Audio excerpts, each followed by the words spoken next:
Welcome to episode 10 of Simon Says. We're here with Leyton House. We're working on colouring techniques today. They're going to be fun, they're going to be fast, and they're going to be very colourful. So I can't wait to show you what's inside. We've got 3 models. Come on in.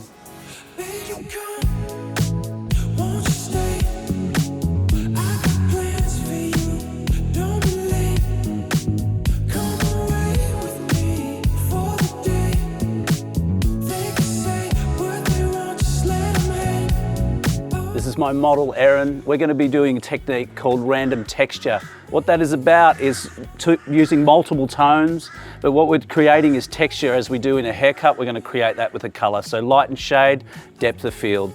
So what we do is we're going to put colour at the roots. There's a little bit of grey hair there, not a lot, like 25%.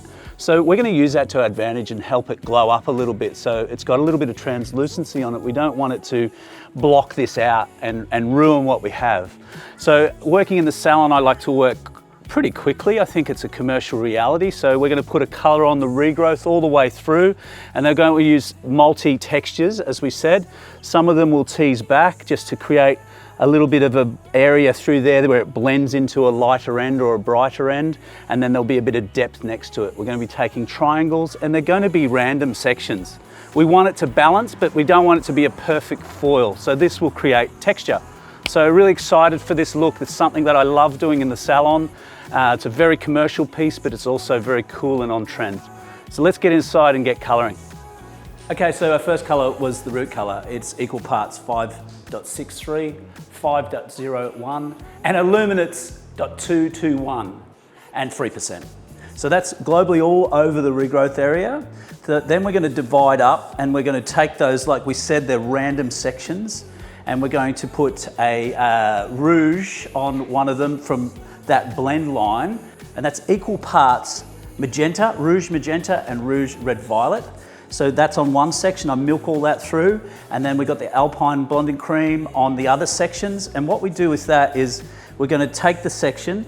I'm going to use a wide tooth comb to tease the hair back. So I'm going to separate the hair a little bit, and then we're going to colour what's left over there with the blonding cream, and then that's going to go on like a V, like we would a balayage, I guess. So mid-lengths and ends, and we're going to secure a foil so that doesn't get any of the warm colour on there. So we're going to work around the head. We're going to balance, but it is going to be irregular shaped sections. They're going to be triangular, but some will be big, some will be small. So if you do a small one here, do a small one there, just for balance. Really cool look. And then the fringe, we're going to do that lighter colour just in one section here. So dark colour all the way through underneath the root colour. And then that colour is just going to veil over there on the ends. So that's just going to have a pop of light, which will hit the light beautifully.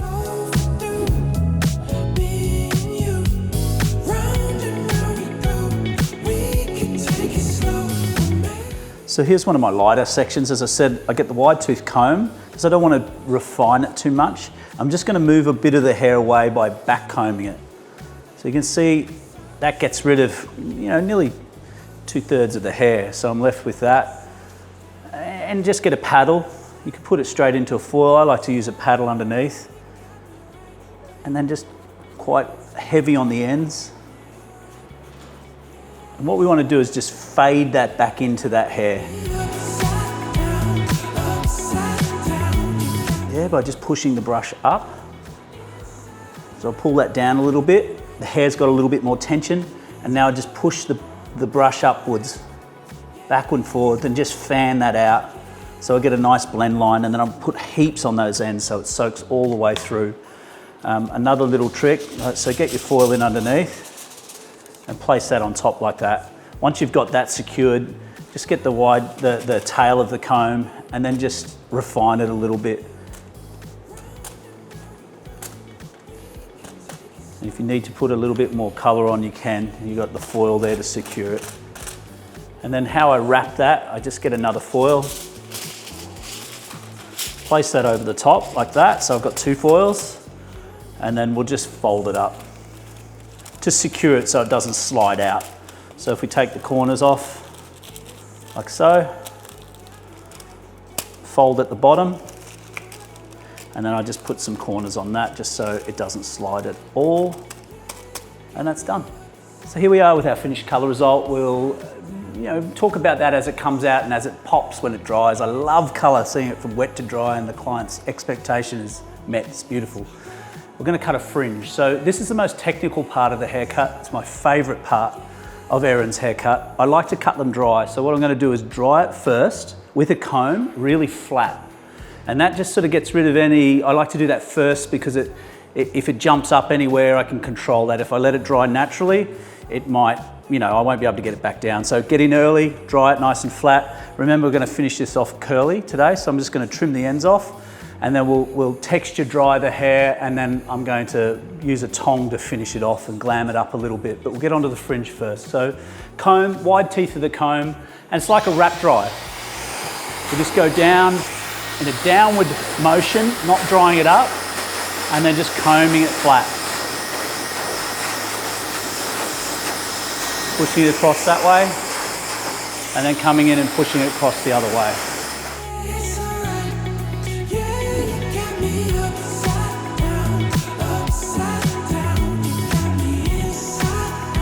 All right, now you can see that colour pop. How exciting is that? That's that little veil of colour under the deep tone, the tones that we used at the roots, and the fringe on the underneath. And this is the veil of hair that we lightened up.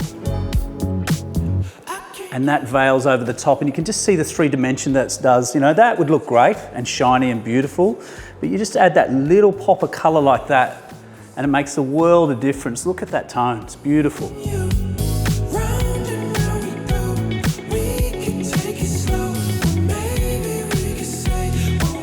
Simon says, top tip, when putting an accent colour in, just as a feature, it's always great to put a zigzag part in when lifting that up. And what you get then is this result where you get the dark hair poking through. So you're not blocking it out. You don't want that to look as one slab of colour. So zigzag part, you will just break it up and softly fall over the rest of the hair, and you're not disguising it all at once.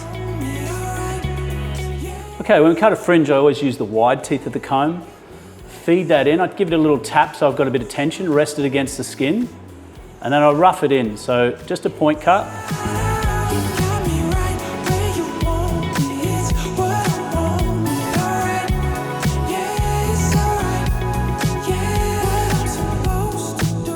And then when I come out to this side, what I want to do with this fringe is cut it so it looks quite square. So what I do is overcompensate that a little bit as I come around the round of the head.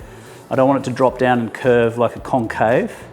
I nearly want to go convex to make it look really strong. So just roughing it in with the point cut. You don't need to perfect it until you get your line and your shape right, and that's up to the client where they're comfortable with as well.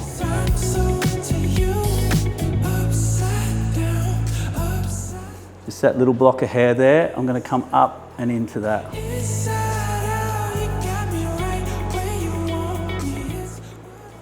And what that does is just opens up the face, pops the cheekbone out, and that's what we want to do with the fringe, is really accentuate the face shape.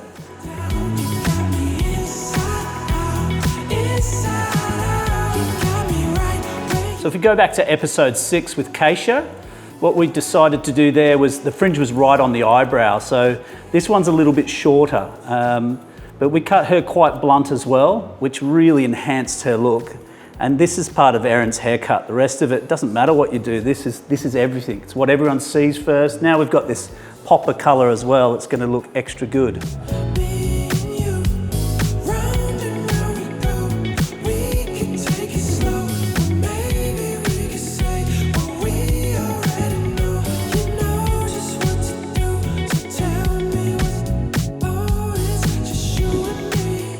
Volume spritz.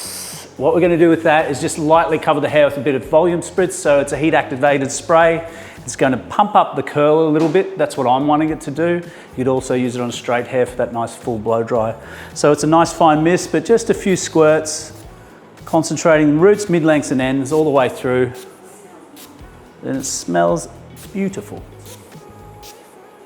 So what I'm going to do is diffuse the hair. I don't want to get my hand in there too much and scrunch it like an old school scrunch dry. I just want it to dry it with a bit of texture. And then we're going to get a tong and just polish it up with the tong. So not use it too traditionally. I just want to finish it off a little bit. But we want texture through there. I think that's with the contrast of the straight, beautiful, blunt fringe, I think the texture in the hair is great. It's got a lot of movement, so let's enhance that.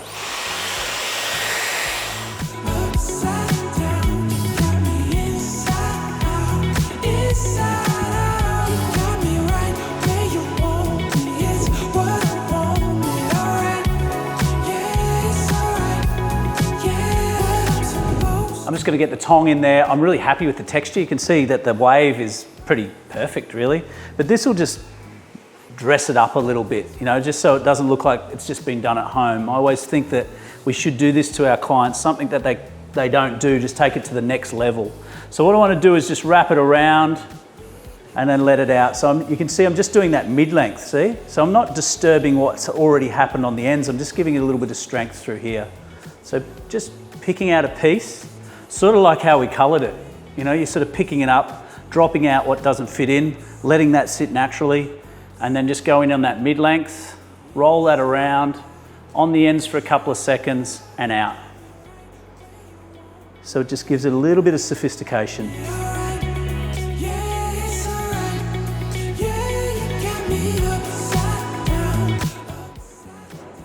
Just moving it up and down, just so you get no start-stop line, and just let it out. You can see that colour popping on the ends there beautifully.